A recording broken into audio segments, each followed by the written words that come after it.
नमस्कार, जी राजस्थान की खास पेशकश राजनीति कारण में आपका स्वागत है और मैं हूं आपके साथ संजय यादव। राजस्थान की 3 सीटों पर जैसा कि आप सभी जानते हैं कि विधानसभा उपचुनाव हो रहा है और इन चुनाव में कांग्रेस और बीजेपी के बीच जबरदस्त घमासान देखने को मिल रहा है।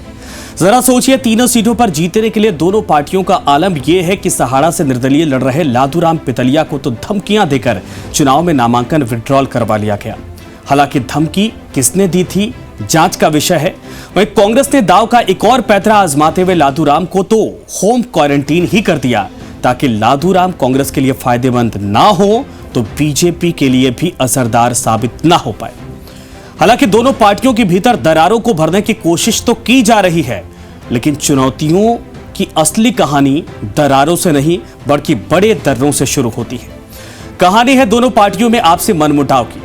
जी हां, अगर मनमुटाव की खबरें आती हैं, मौजूदा दौर में एक चेहरे का जिक्र जरूर बीजेपी में होता है और वो चेहरा है धौलपुर घराने की महारानी और प्रदेश की पूर्व मुख्यमंत्री वसुंधरा राजे का।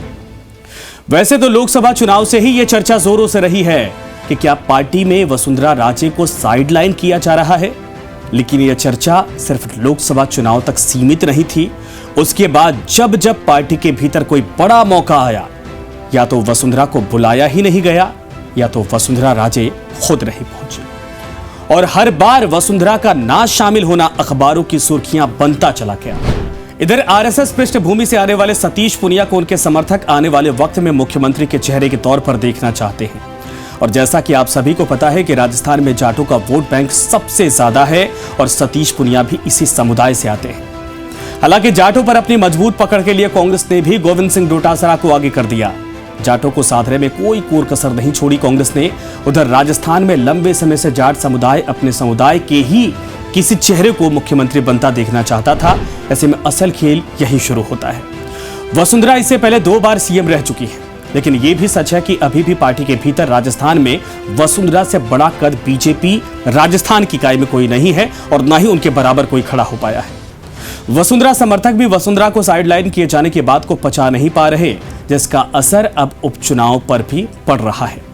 एक तरफ बीजेपी किसी भी तरीके से इन सीटों पर जीत हासिल करके आला कमान को यह संदेश देना चाहती है, जिसमें सतीश पुनिया का धड़ा है कि सतीश पुनिया ही आने वाले वक्त के नेता हैं और राजस्थान की जनता का पुनिया पर भरोसा बढ़ता जा रहा है।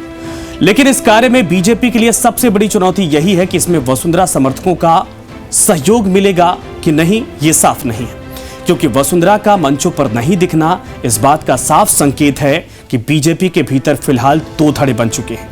एक सतीश पुनिया धड़ा, दूसरा वसुंधरा राजे का धड़ा और इसमें से किसी भी एक धड़े का एकला चलो की राजनीति या कहा जाए कि नीति पार्टी की जीत की राह को मुश्किल कर सकती है।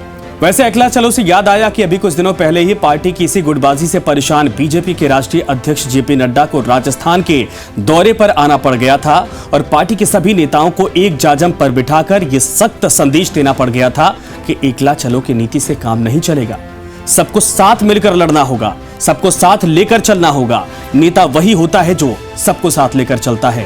लेकिन जेपी नड्डा की यह नसीहत या गुरु मंत्र कहें, असरदार हुई कि नहीं हुई ये अब तक दिखा नहीं। उनके जाने के बाद बहुत ज्यादा दिखाई तो नहीं दिया ये उनका गुरु मंत्र, लेकिन उसके बाद पोस्टर वॉर जरूर देखे गए, लेटर बम कई बार ऐसे जरूर आए जो राजस्थान में सुर्खियां बने, राजस्थान की राजनीतिक फिजाओं में घूमते रहे, जो साफ दर्शाते हैं कि प्रदेश की राजनीति में वसुंधरा गुट का अलग रहना बीजेपी के लिए बड़ा नुकसान पहुंचा सकता है। अब सवाल यह कि कितना बड़ा नुकसान पहुंचाएगा आने वाले वक्त में साफ होगा। हालांकि शीशे के घर सिर्फ बीजेपी के ही नहीं है, कांग्रेस के भी हैं और इसकी वानगी पिछले साल आपने देख ही लिया है। अब निर्दलीय ही ले लीजिए, संयम लोढ़ा अशोक गहलोत के घोर समर्थक माने जाते हैं और हालिया ट्वीट और उनके बयान आप देखेंगे तो साफ तौर पर दिखाई देता है कि पार्टी के भीतर सब कुछ तो ठीक नहीं है। लेकिन सवाल के उपचुनाव में बीजेपी छोटे दर्रों को भर रही है, बड़े दर्रे हैं उनको कैसे संभालेगी और कांग्रेस के भीतर भी क्या वाकई में सब कुछ ठीक है, क्योंकि अगर ठीक नहीं होता तो इतनी जी तोड़ मेहनत इस बार नहीं दिखाई देती। तो ये शो आपको कैसा लग रहा है कमेंट करके जरूर बताएं, लेकिन हां, आप इसको शेयर और लाइक करना ना भूलें। नमस्कार।